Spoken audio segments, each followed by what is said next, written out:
Alright. What is up, YouTube? It's me, HPJ. I'm back with podcast. So, I know many of you have been awaiting the return of the HPJ podcast.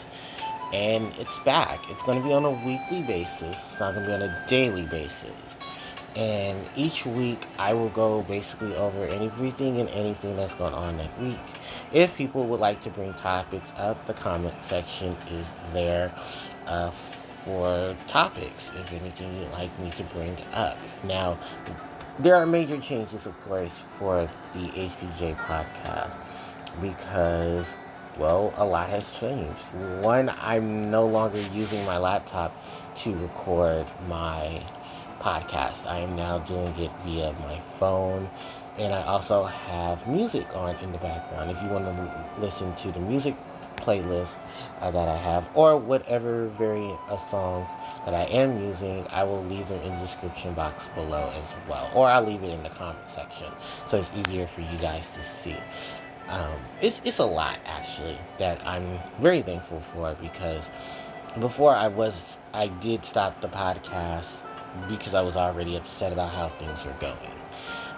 I was a little bit more motivated with current things going on to want to go back into my podcast and really talk about things that have been going on. I think it's a great way for me personally to express myself and talk about things without having to feel so constrained or to feel like I need to make a video to make a video, if you will. And there are other things that I can talk about as well.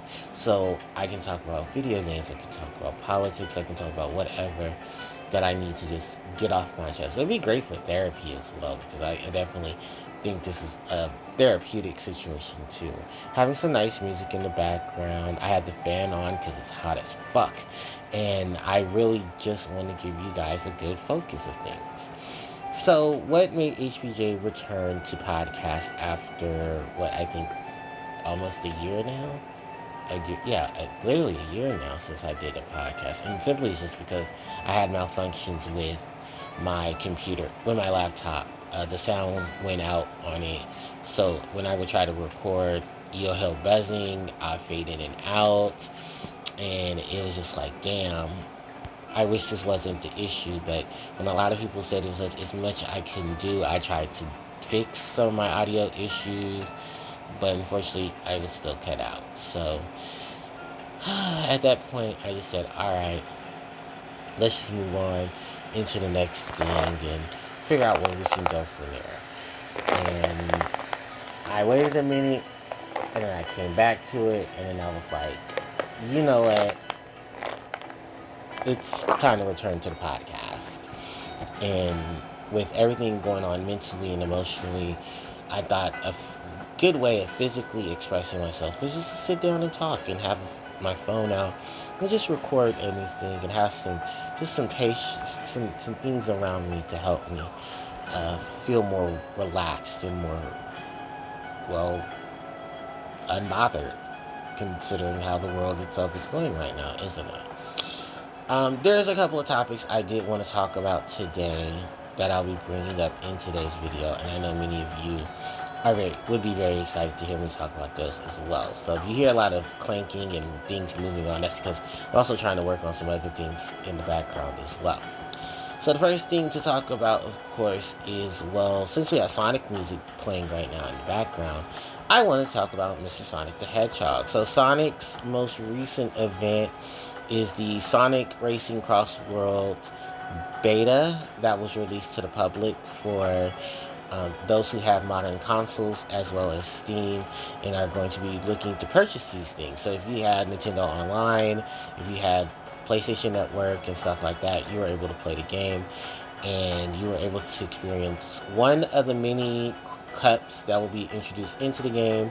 You had access to, I believe, almost the first third of the roster, and then as you played online, you were able to access more levels in terms of the racing, and it really much is just a different scenario of Sonic racing games that we've never experienced. I played Sonic Drift, Sonic Drift 2.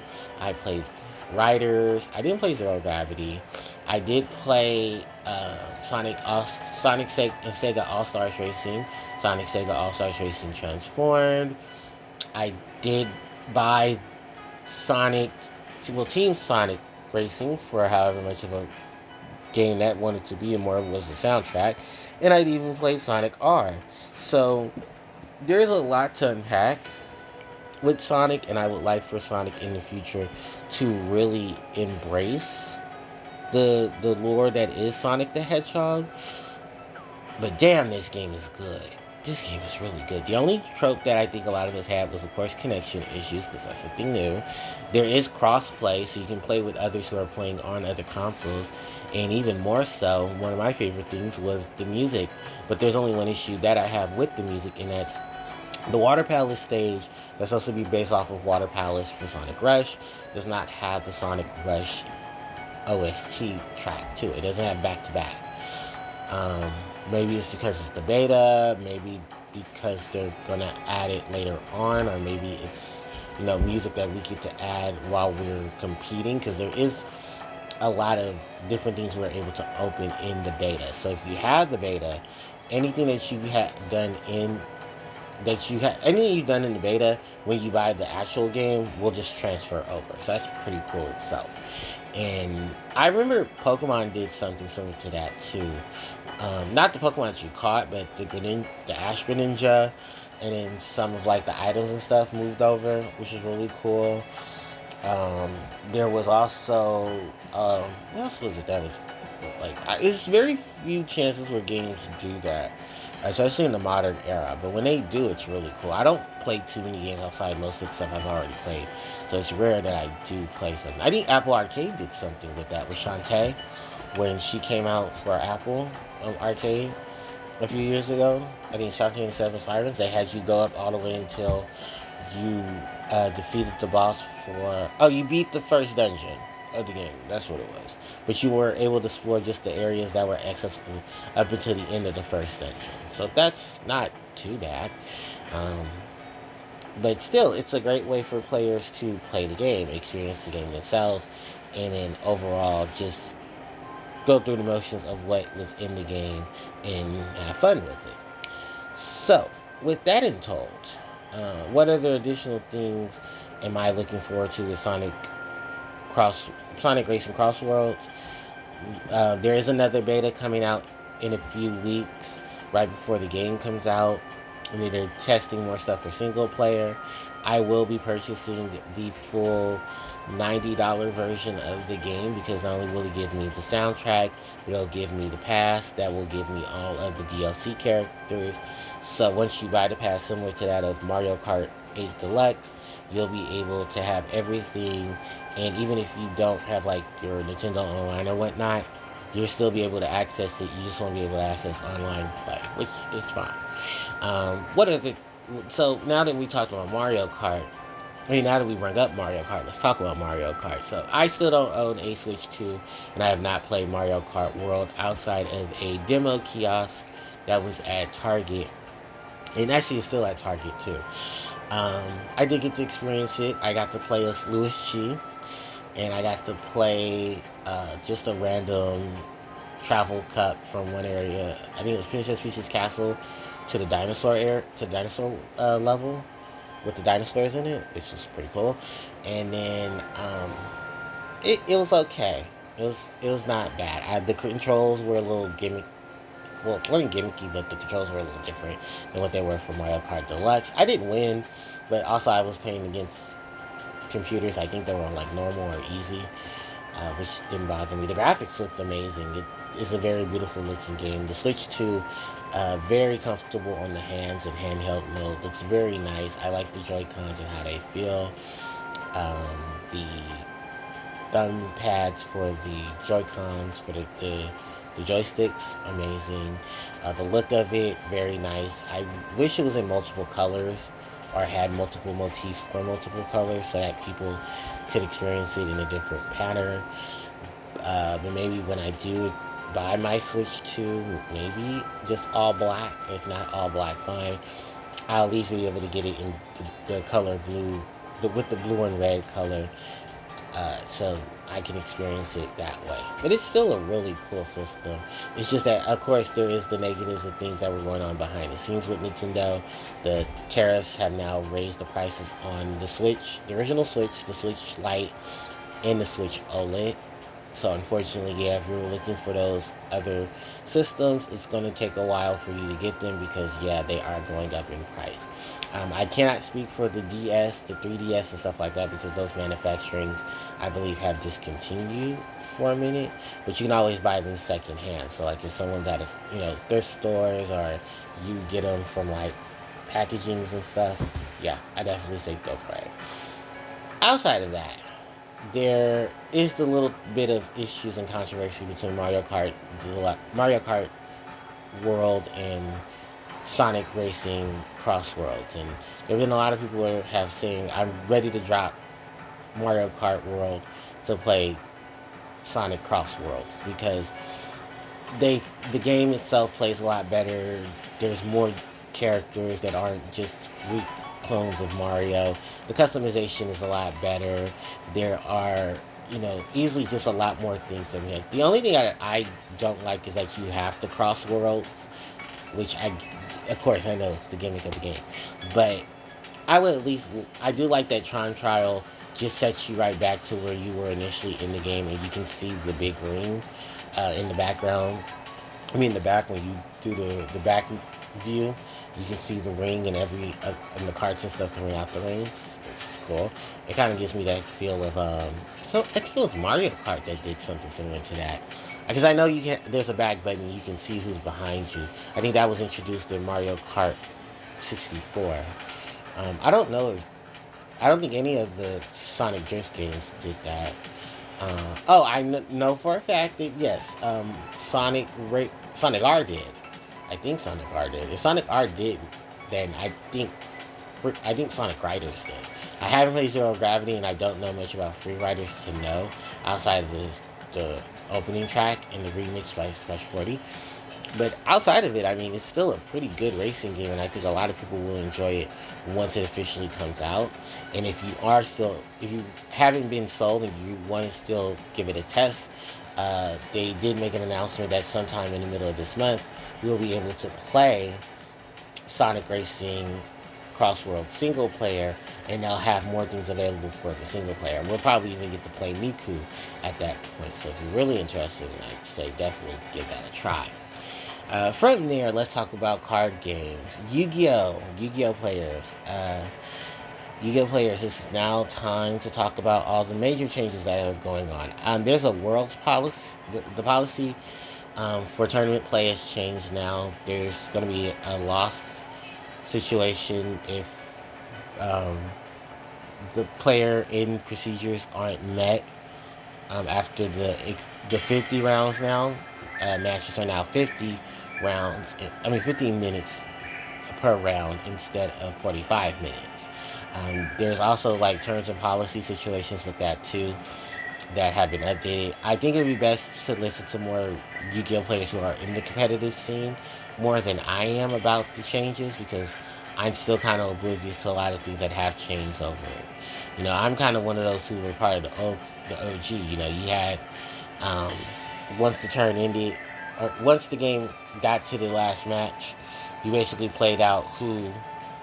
It's 5 turns, and let's see who gets to deplete the most life points within the 5 turns. And then the 5th turn is over.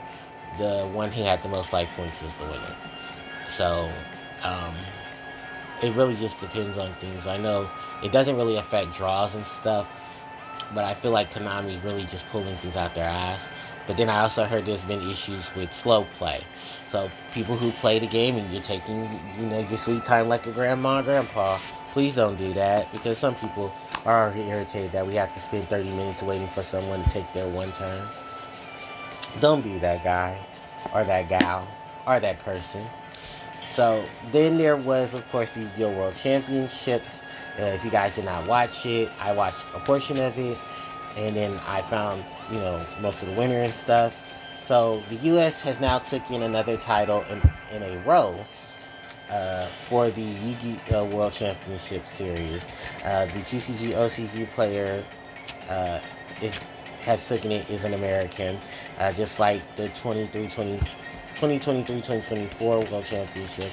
The 2024-2025 World Championship was decided, and it was another American who won the event against the EU player, which is funny because the top four was literally EU players versus each other and the NA players versus each other. And I believe the matches were Yummy versus K9 and Luna Light versus Sky Striker for the um, semifinals matches. Because I did watch the top eight, and and everyone called it when they seen it. The Sky Striker player rushed the game state to try to avoid Fantastical Dragon Phantasma, which was going to be dropped on the Kaina, but the opponent, I didn't say Kaina, I say Kina.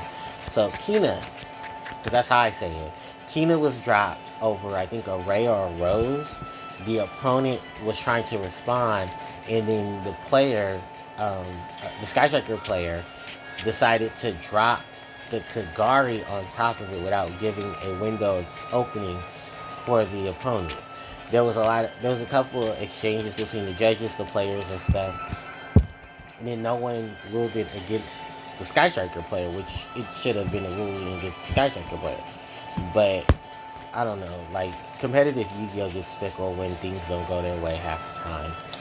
So after that whole situation, I watched a bit more of it, and then they went into top four, which was Luna Light versus Sky Striker, K9 versus Yummy, and then I didn't watch the final match, but I did see the results of it where, yes, the K9 player won against the Yummy player. And I think it was a variation of K9 and Vanquish Soul, because Vanquish Soul just recently got their new support in the TCG, which was legal for Worlds, and Yummy had just came out a few weeks ago before Worlds, like I think a month ago, but everyone was already testing Yummy, testing K9, and I forget what the other archetype was from um, from that. So, and it's funny though, because I did videos on all of this too. So, oh, I can pull up on my other phone. But yeah, those from the Justice Breaker set, I believe. Yeah, the Justice Breaker set. Really did try to hold their own on the things.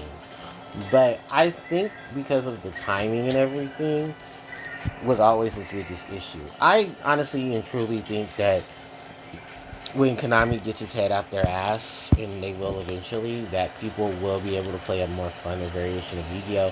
If not, listen, you have all your other outlets, but you don't have to worry about a competitive scene. You have Yu-Gi-Oh! Early days on your Switch and your, Steam. You can play Master Duel. You can play, what was it? You can play the Duel Links, and or you can just be like most people and just emulate your shit. I mean, what can Konami do, really? I mean, Nintendo will probably be mad at you, but Nintendo legally can't do anything to you either, unless you're like pirating the shit, or you're the one who's pirating the shit. But that's for a different scale of stories. And then from there, really much is just the argument of when the TCG is going to get their Forbidden Limited list, because because the LCG just made the announcement at the time it's recording, that yes, they are going to be releasing the updates for the Rush Duel Forbidden Limited list. Yeah, Rush Duel's getting a Forbidden Limited list change before the TCG, just like everybody else. And most people said you guys shouldn't be surprised that Rush Duel is getting an update. Remember, their cycles of they cycle through their Forbidden Limited list for every season. So now that it's going into fall, they're going to go from fall winter season and have a different change up there, which I guess, but also it's just like, really, you just got a list literally in the middle of summer, and now you're going to wait till the first, well, technically the second official month of fall to really do anything. Because I always say it like this: it's December, January, February, that's winter. March, April, and May are spring. June, July, and August are summer. in September, October, and November, that is your fall. And some people might disagree with me. Some people might say I'm a little loony, but that's how Konami OCG wants to, put the lineup of things together. So it's not really much of anything I can really say, but I am literally not shocked or surprised how Konami TCG handles things outside of how the OCG handles things. So I'm pretty much just waiting just to see how things were going to pan out, if they ever pan out. There are a couple of things that are being released at the time of this recording. Many of you do know that, yes, there is going to be the Yu-Gi-Oh! Tins that are coming out. The tins themselves are going to have um, a few changes of things to, well, they're going to have mega boxes, which are going to look like structure decks with Yuki, Kaiba, and Joey's faces on it. You can purchase them differently than what you would a big box. It's going to have a couple of packs in it and whatnot, promo cards, and just those little things as well. And in addition to it, they also said that we have a spoilers list for it as well. So people who open the boxes, they posted their videos for Konami, and then everyone who needed to wrote down everything. There's a lot of cards in it, old, new, refurbished, a lot of alt arts as well, and some more Starlight rares, because why not? I'm actually pretty excited about it because the Mimi Ghoul stuff that I've been trying to order might be a little cheaper now to get. So I'm definitely hoping to focus on that. Then from there is just waiting for the Kiza Crow information for the TCG. I could care less about you say. I definitely want to know more about Doe and what's going to happen with Doe, because Doe is supposed to come out in a few weeks as well. And then that's pretty much going to wrap up November. Wrap up everything. Oh, Phantom Revengers comes out in December, and that will be the last official set for the TCG, because it's going to be Doe's release. So the Mega Tins now, Doe's sneak peek, Doe's official release for the TCG, the Chronicles deck in October. Then it's going to be the Akiza, Yusei, and Crow 5D starter deck triple set. And then it's the end of the year.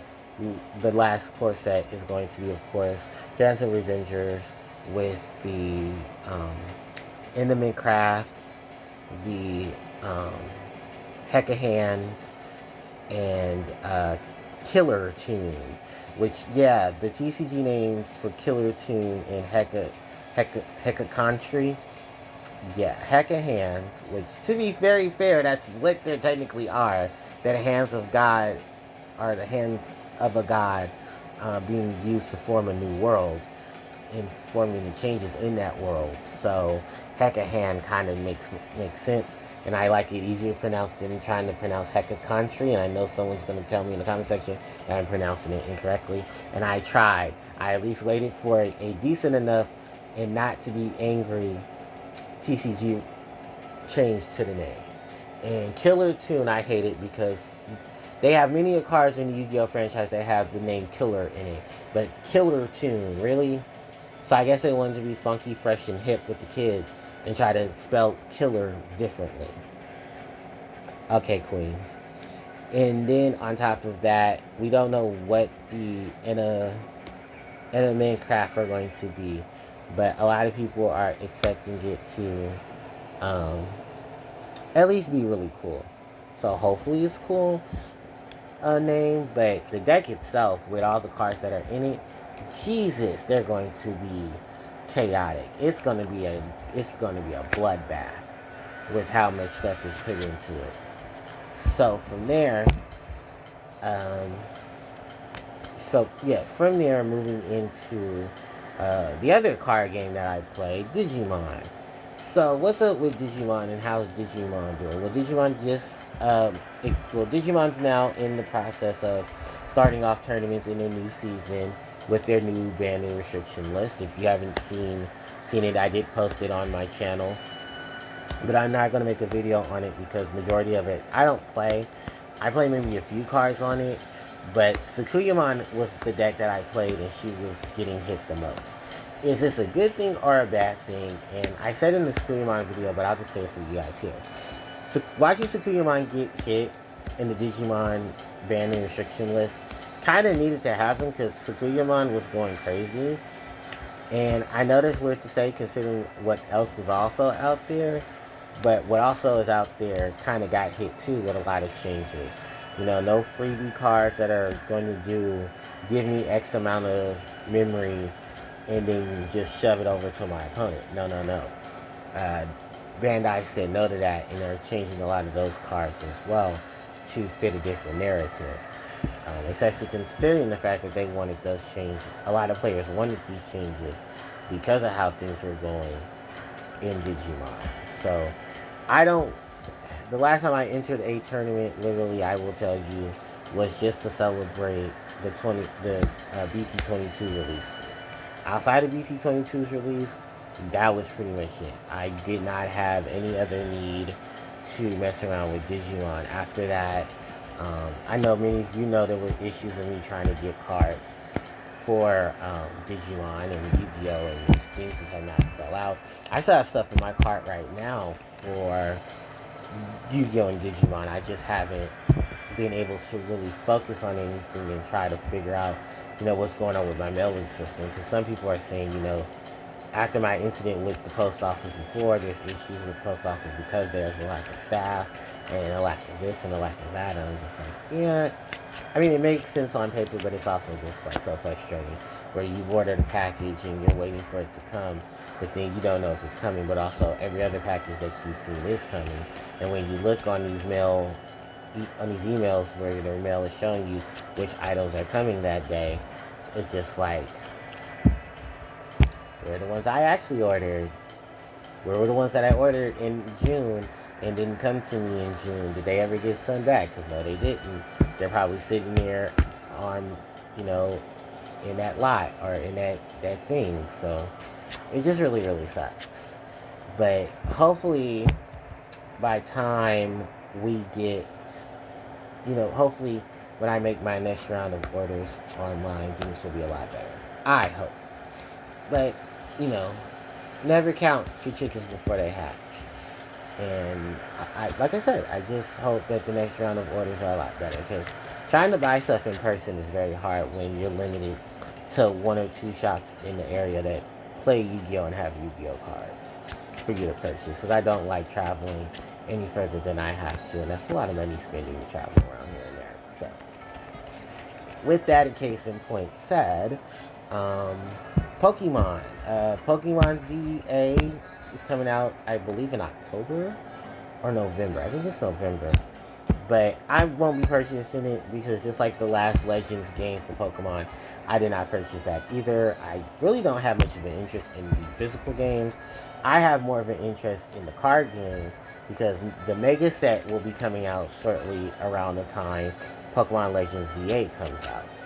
And I will definitely be going to get the Alakazam line and hopefully, fingers crossed, Gardevoir line if it's not too expensive. But if it is expensive, I'll just get Alakazam's line because, of course, my favorite Pokemon of all time. And it's going to have its Mega also joining in the fray.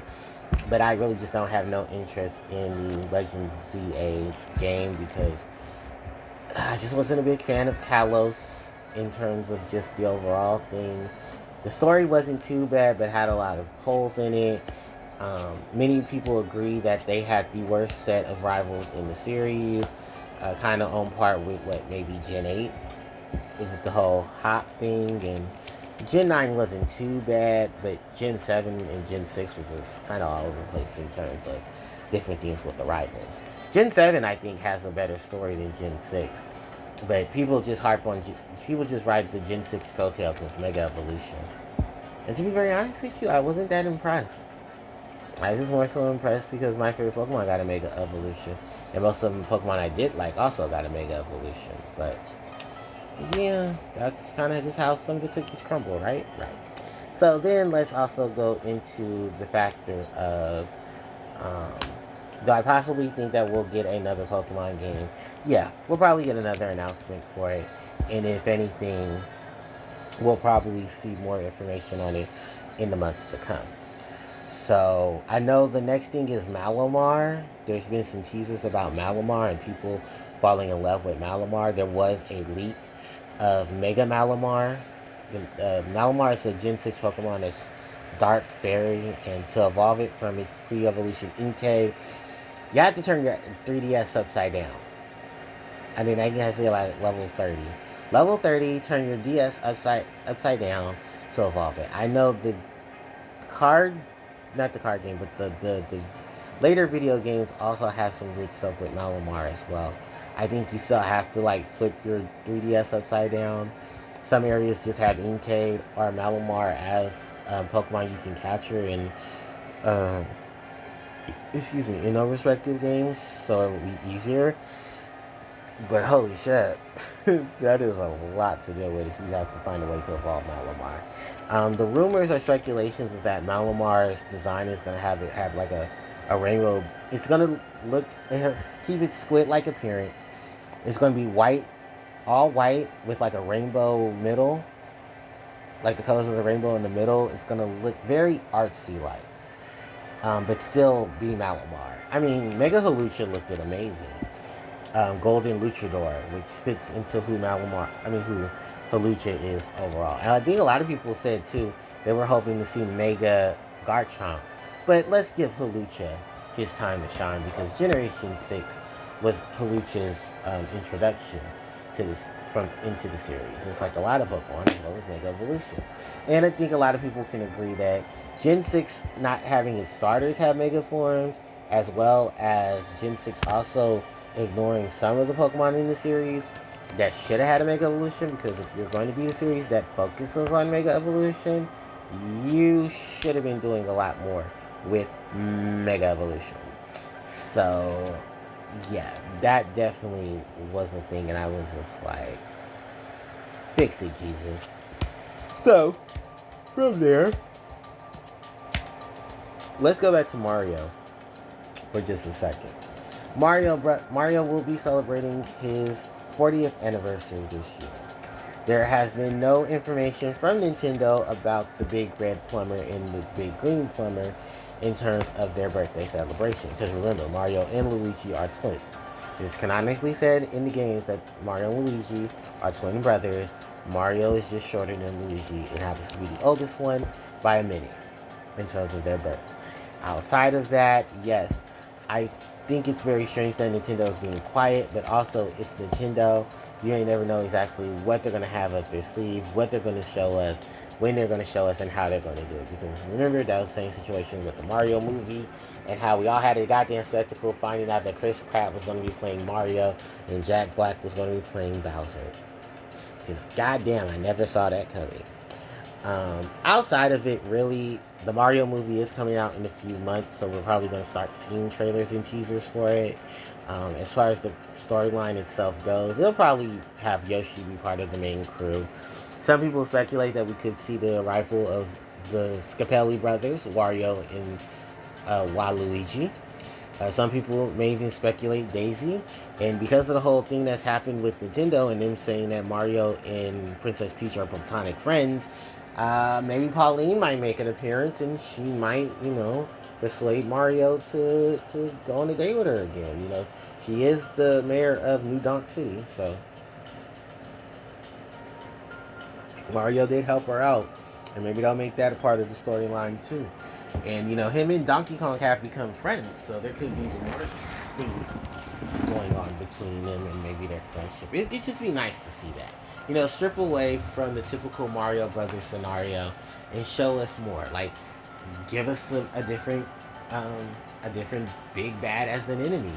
We've seen all the big bads in the movie at the, quote, wedding for Bowser and Peach, end quote.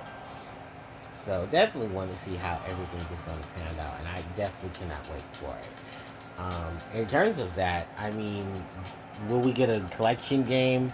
Maybe, maybe not. We might get a port of Mario Galaxy 2, because people, including myself, want that port.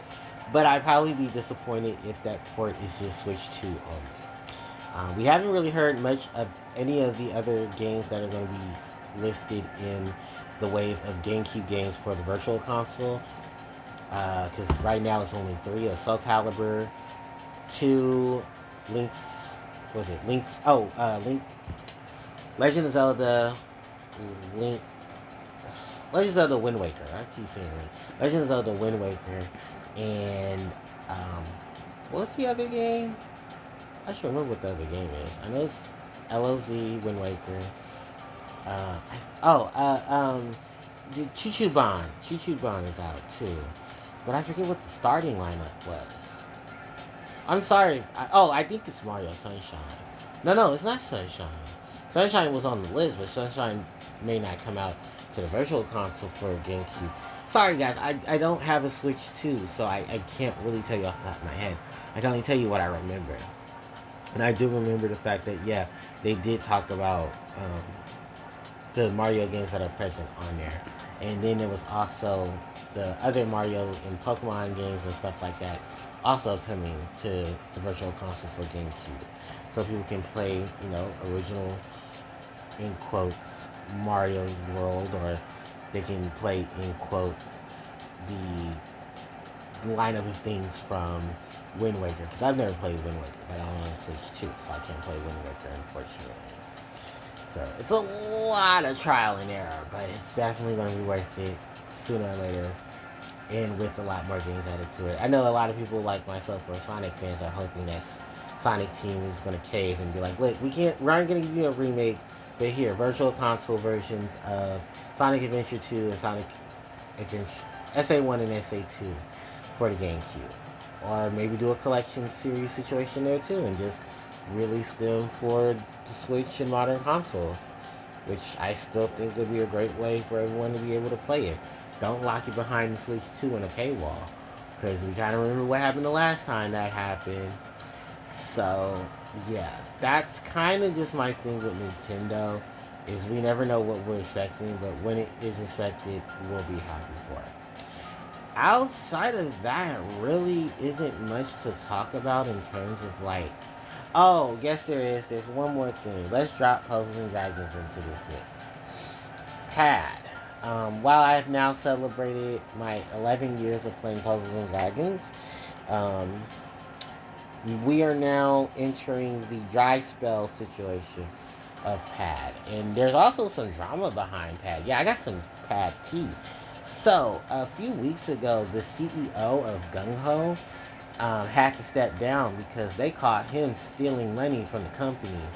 Now, where the money went, people don't know, but apparently there was a Reddit article that was released stating that there was issues in the company, and the CEO had to step down due to some situations of finances.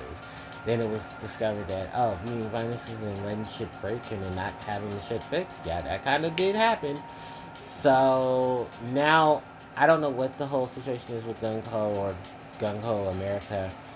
But right now, a lot of things are still up in the air, because we were supposed to receive Jujutsu Kaisen way back last year when Omnimon was present.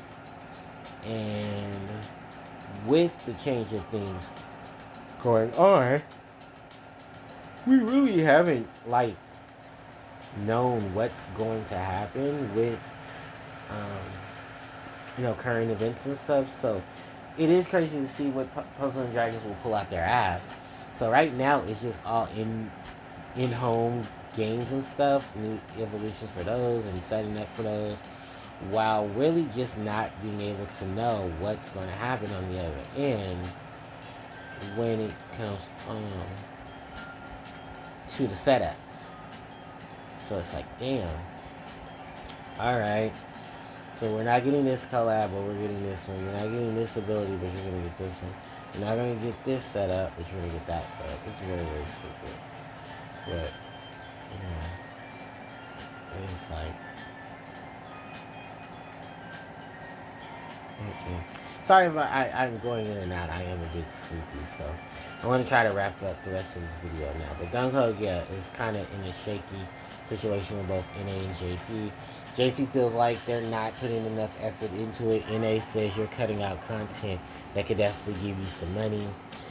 And with how recent events have been going, bundles and picking up single cards through the bundles are just not enough. People want more variety, people want more setup, and it's just not happening. It really isn't. But we tried. But we tried. And that's honestly, I think, what anyone can ask for when it comes to this. Because, after 14 years and watching everything unfold, yeah. Alright.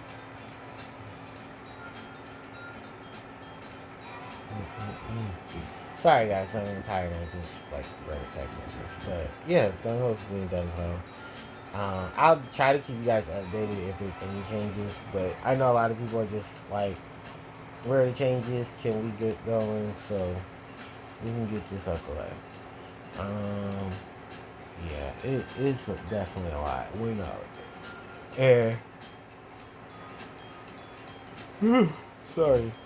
So much on my mind, so little time to express it. But yeah, a lot of things have definitely changed since the last time. I hope, certain situations and everything. And gun code just being done home.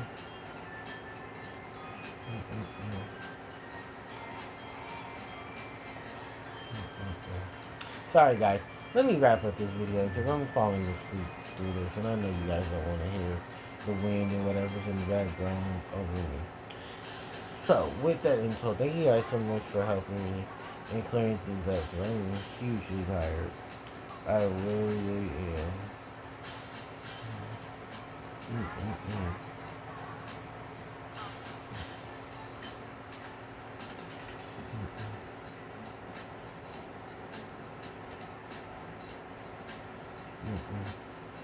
Okay, come on, Joseph. Okay.